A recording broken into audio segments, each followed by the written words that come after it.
সুপ্রভাত দর্শকবৃন্দ, আজকে 25 ডিসেম্বর 2025।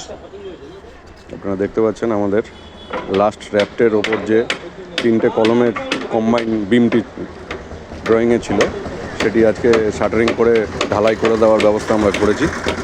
শাটারিংও আমাদের প্রায় শেষের মুখে, কিছুক্ষণের মধ্যে আমরা ঢালাইটি শুরু করব এবং আগামী দিন এই 3টি টুল কলমও ঢেলে দেওয়ার ব্যবস্থা করা হবে। ভালো থাকবেন, সুস্থ থাকবেন।